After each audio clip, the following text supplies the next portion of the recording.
Hello, പുതിയൊരു വീഡിയോയിലേക്ക് സ്വാഗതം. ശബ്ദം കേൾക്കുമ്പോഴേ മനസ്സിലാവുന്നുണ്ടാവും, ചെറിയ രീതിയിൽ ശബ്ദം അടഞ്ഞ് കിടക്കുകയാണ്. നല്ല രീതിയിൽ കഫക്കെട്ട് വന്നു. അതിനൊരു പരിഹാരം തേടി ഇന്ന് ആയുർവേദ ഹെൽത്ത് സെൻ്ററിലേക്കാണ് പോയത്. അവിടെ ചെന്നപ്പോൾ കണ്ട കാഴ്ചകളാണ് നിങ്ങൾക്ക് വേണ്ടി ഇവിടെ ഷെയർ ചെയ്യുന്നത്. എത്തിയപ്പോൾ ഡോക്ടർ ഉണ്ടായിരുന്നില്ല. അപ്പോൾ ഒരു കൗതുകത്തിനെടുത്ത വീഡിയോ ആണ്. കാരണം നമുക്ക് പലപ്പോഴും കാണാത്തതും അല്ലെ അറിയാത്തതുമായ പല കാര്യങ്ങളും ഇവിടെ ഉണ്ടായിരുന്നു. നമ്മൾ ഈ ഒരു വീഡിയോ ഇവിടെ ഷെയർ ചെയ്താൽ ആർക്കെങ്കിലും ഉപകരിക്കുമല്ലോ എന്ന് കരുതിയാണ് പോസ്റ്റ് ചെയ്യുന്നത്. നമ്മുടെ ചുറ്റുപാടുകളിൽ വളരുന്ന ചെറുതും വലുതുമായ സസ്യങ്ങൾ ഏതെങ്കിലും രീതിയിൽ ഔഷധങ്ങൾ നിർമ്മിക്കുന്നതിനായി ഉപയോഗിക്കുന്നു. ഇത്തരം സസ്യങ്ങളെ പൊതുവെ ഔഷധ സസ്യങ്ങൾ എന്ന് പറയും. ചികിത്സാരീതികൾ പ്രധാനമായും ആയുർവേദം, ആധുനിക വൈദ്യശാസ്ത്രം, ഹോമിയോപ്പതി, യുനാനി, സിദ്ധവൈദ്യം തുടങ്ങി പലതരത്തിലുള്ളവ നിലനിൽക്കുന്നുണ്ട്.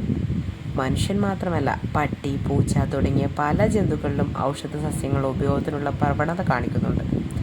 ഇത്തരം ഔഷധങ്ങളിൽ പലതും വാണിജ്യപരമായോ വീട്ടാവശ്യത്തിനായോ കൃഷി ചെയ്യുന്നവയാണ്.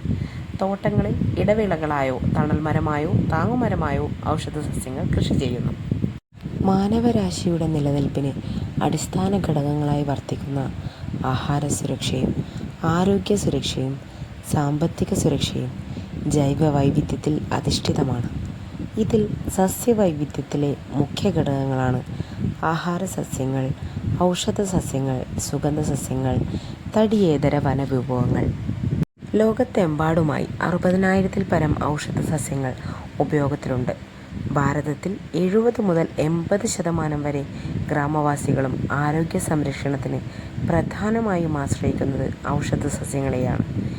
ഔഷധ സസ്യങ്ങൾ ചേരുവകളായിട്ടുള്ള 30,000-ന് മുകളിൽ കൂട്ടുകൾ സസ്യാധിഷ്ഠിത ഉൽപ്പന്നങ്ങളായി കമ്പോളത്തിൽ വിൽക്കുന്നു.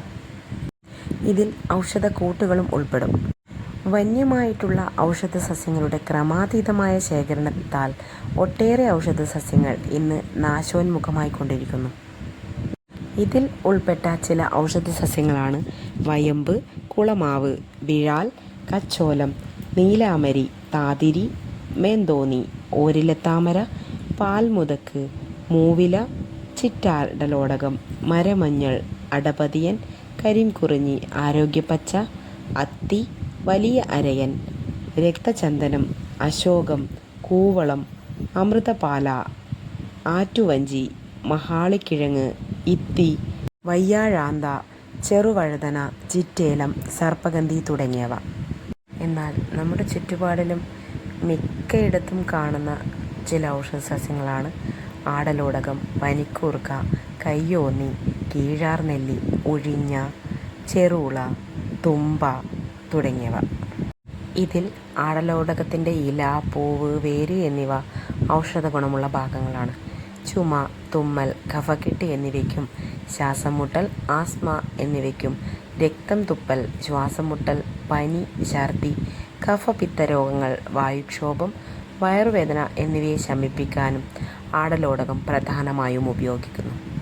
മറ്റൊന്ന്, കേരളത്തിൽ എല്ലായിടത്തും തന്നെ കാണപ്പെടുന്ന ഒരു കുറ്റിച്ചെടിയായ ചെറുളയാണ്. ശരീരത്തിലെ വിഷാംശങ്ങളെ പുറത്തു കളയുന്നതിനും വൃക്കരോഗങ്ങൾ തടയുന്നതിനും ഫലപ്രദമായ ഒരു ഔഷധ സസ്യമാണിത്. ചെറിയ കുട്ടികളിലെ കുറുകലിനും പനിക്കും പനിക്കൂർക്കയില നീര് മുലപ്പാലിൽ ചേർത്ത് കൊടുക്കാം. പനിക്കൂർക്കയില വാട്ടിയ നീര് ഉച്ചിയിൽ തേച്ച് കുളിച്ചാൽ പനിയും ജലദോഷവും മാറും. കുട്ടികൾക്ക് പനി വന്നാൽ പനിക്കൂർക്കയുടെ ഇലയും തണ്ടും തീയിൽ വാട്ടി കൈവെള്ളയിൽ തിരുമ്മി നീര് നെറുകയിൽ ഒഴിക്കണം. വെള്ളം ചേർക്കാതെ ചെയ്യുന്നതാണ് ഏറ്റവും ഉത്തമം. പ്രധാനമായും ശിശുരോഗ സംഹാരിയാണ് പനിക്കൂർക്ക. എല്ലാ സസ്യങ്ങളെയും ഉൾപ്പെടുത്താൻ കഴിഞ്ഞില്ലെങ്കിലും ചിലതിൻ്റെ വിവരണങ്ങൾ കൊടുത്തിട്ടുണ്ട്. ഇഷ്ടപ്പെട്ടാൽ like and comment. Thank you. എന്തെങ്കിലും തെറ്റുകുറ്റങ്ങളുണ്ടെങ്കിൽ ക്ഷമിക്കുക.